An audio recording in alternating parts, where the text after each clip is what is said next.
জনাবে মুহাম্মদুর রাসূলুল্লাহ সাল্লাল্লাহু আলাইহি ওয়াসাল্লাম জীবনেও তিনি লিখতে জানেন নাই, পড়তে জানেন না, সই করতে জানেন না, নিজের নামটা কেমনে লিখবেন তাও তিনি জানেন না।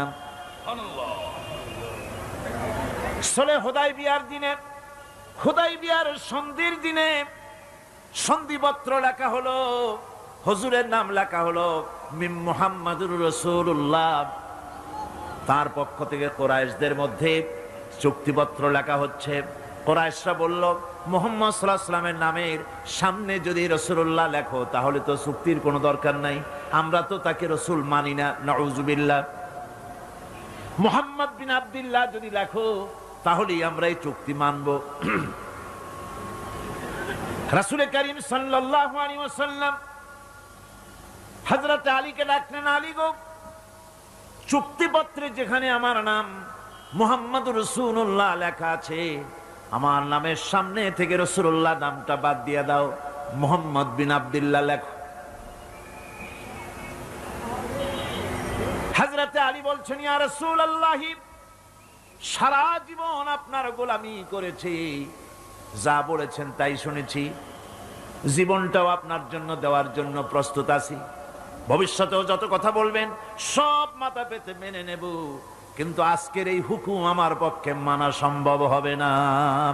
আমি আলীর পক্ষে কিছুতেই সম্ভব নয় যে আল্লাহর নবীর নামের সামনে থেকে মুহাম্মদুর রাসূলুল্লাহ আমি কেটে দেব, রাসূলুল্লাহ শব্দ আমি কাটতে পারবো না, এটা আমার পক্ষে সম্ভব নয়। নবীজি বললেন, আলী, কোন জায়গায় রাসূলুল্লাহ লেখা আমারে দেখো, আমি কেটে দিই। আমার বন্ধুগণ, নাম লিখতে জানেন না, সই করতে পারেন না, পড়তে জানেন না, তিনি বলতেছেন, ইন্নামা বুইসতু মুআল্লিমান, আমি পৃথিবীতে প্রেরিত হয়েছি শুধুমাত্র শিক্ষক হিসেবে দুনিয়ায় এসেছি। সুবহানাল্লাহ। সিগনেচার দিতে জানতেন না, কারণ বিষ্ণু ছিলেন আন-নবী আল উম্মি, নিরক্ষর নবী। বিষ্ণুনবীর কোনো অক্ষর জ্ঞান ছিল না, আলিফ বা তা সা, কোনটারে জিম বলে কোনটারে হা বলে উনি বুঝতেন না, কোনটাকে ওয়াহিদ, ইসনাইন, সালাসা, 1 2 3 কিভাবে লেখা থাকলে ওটা পড়তেও জানতেন না, উনি নিরক্ষর ছিলেন। লিখিত কোনো জিনিস রাসূল সাল্লাল্লাহু আলাইহি ওয়াসাল্লামের কাছে এটা একটা রহস্যের মতো ছিল, উনি পড়তেই জানতেন না। কেন জানতেন না? আল্লাহ ওনাকে শিখাননি। নবী বলে লিখতে জানে না, ওই শায়েখে কয়, যেই শায়েখের নাম হইল 1 নম্বর বাদাইম্মা। কথা কোন ঠিক কিনা? এরে বাদাইম্মা, নবী যদি না জানে তাহলে তোমার আল্লাহ জানে না। কথা কয় নবী যদি মূর্খ হয়, আল্লাহ মূর্খ। তো বলে কেন? কারণ আমার নবী তো তোমার মতো ওই বিদেশ যাইয়া ফইরা ডক্টরেট লই আইছে না, কোন প্রতিষ্ঠানে পড়ে নাই, কোন ভার্সিটিতে পড়ে নাই, কোন মাদ্রাসায় পড়ে নাই, কমিতে পড়ে নাই। কারণ আপনার আমার নবী তো এমন নবী, জেলু আগার হো মিম হা ও মিম দাল, মিম হা মিম দাল। এই মুহাম্মদ এমন একজন নবী, বেনজির বেমিসাল। এই মুহাম্মদ যে একটি নাম এত সুন্দর, এই নবী এমন নবী যার কোনো এক্সাম্পল নাই, যার কোনো উদাহরণ নাই, যার উপমা তিনি নিজেই নিজে, আর এমন কেউ নাই। আইয়ুকুম মিসলি, নবী বলে, কে আছো আমার মতো? আমি কাহার মতো না, কেউ আমার মতো না। তাইলে বোঝা গেল আপনার আমার নবী হলেন অনলি ওয়ান, নাম্বার 1। আপনার আমার নবী রাহমাতাল লিল আলামিন। কথা কোন ঠিক কিনা? তো বলে আল্লাহরে কেন মূর্খ বললাম? তো যেহেতু নবীরে মূর্খ বলছে, নবী তো দুনিয়ার কোন শিক্ষকের কাছে পড়ে নাই, নবী যা কিছু জানছে নবীরে কোন শিক্ষকে জানাই নাই। ওয়া আল্লামাকা মা লাম তাকুন তাআলাম, আমার আল্লাহ জানে সেইভাবে নবীরও জানাইছে সেইভাবে। কথা কোন ঠিক কিনা বন্ধু? তাইলে কারো কাছ থেকে আমার নবী শিখে নাই, নবীর সব কিছু শিখাইছে কে? আল্লাহ। তাহলে ওস্তাদ যদি বুয়া হয়, ছাত্র হইব বুয়া। কি উস্তাদ যদি ভালো হয়, ছাত্র ভালো হবে। উস্তাদ যদি জ্ঞানী হয়, ছাত্র জ্ঞানী হবে। কথায় আছে, বৃক্ষ তোমার নাম কি, ফলে পরিচয়। তাইলে বোঝা গেল যারা বলতে চায় নবী কোনো জ্ঞান, অক্ষরের জ্ঞান নাই, অক্ষরের জ্ঞান নাই, নবী লিখতে জানে না, পড়তে জানে না, নবী সাধারণ মানুষ, তারা যারা বলে, বোঝা গেল তারা আল্লাহর যে জানানোর মতো ফরানের মতো লেখনের মতো ক্ষমতা দেওয়ার মতো যে ক্ষমতা আছে, আল্লাহর ক্ষমতাটারে তারা মানলো না। কথা কোন ঠিক কিনা? তাইলে বাবারা আমার, বন্ধুরা আমার, কিন্তু না আহলে সুন্নাত ওয়াল জামাতের আকীদা এবং বিশ্বাস হলো আপনার আমার নবী যা কিছু জানে সবকিছু আমার আল্লাহ জানাইছেন। জবান করে বলেন ঠিক কিনা? এবার আসেন ভাইরা আমার, বন্ধুরা আমার, আল্লাহ বলে আমাদেরকে নবী দিয়ে বড় দয়া করেছে, হাসান করেছে, কল্যাণ করেছে।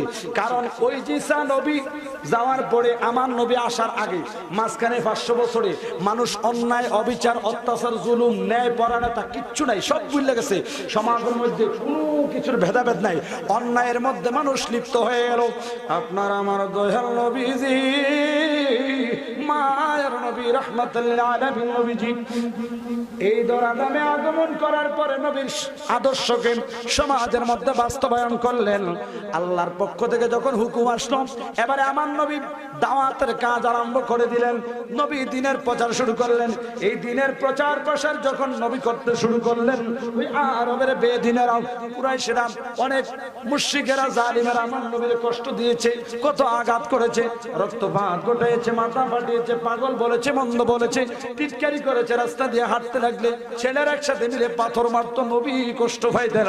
শুধু তাই নয়, আমার নবী যখন আল্লাহর ঘরখানা একেবারে পাশে নামাজের জন্য সিজদায় যাইতো গো, ওই কুরাইশের যুবকেরা, ওই কুরাইশের বাসিন্দারা, দুষ্ট জালিমেরা আমার নবীর উপর এমন ভাবে অত্যাচার করতো, উট দুব্বা, বেড়ার, নারী বুড়ি, বিভিন্ন পশুর ময়লা আবর্জনার স্তূপগুলা বড় গাঠুরি বানাইয়া সিজদারত অবস্থায় দিনের নবীর কান্দের উপর তুইলা দিত গো।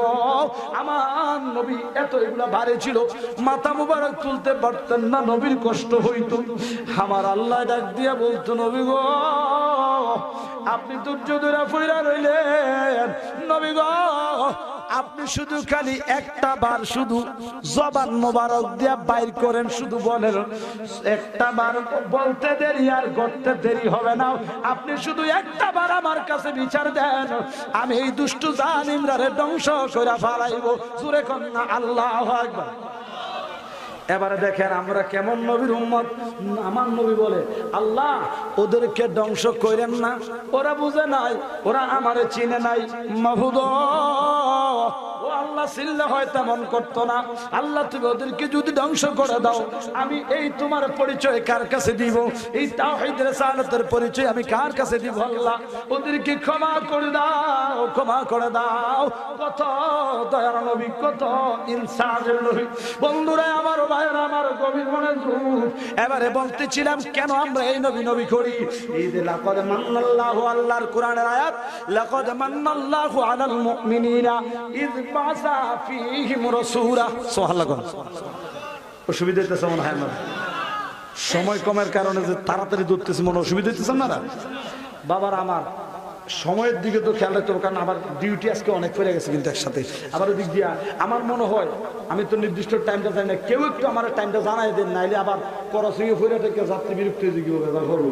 এই ট্রেনের যাত্রী আর এই ট্রেনের যাত্রী কোথায় বেজার লেগে থাকে তো একটা সেরা বেড়ার জন্য না লাগে, আগের তাকে সিগন্যাল বাতিটা তো জ্বালাই দিয়ে মারহাবা কন, আর একটু মহাব্বত কন মারহাবা।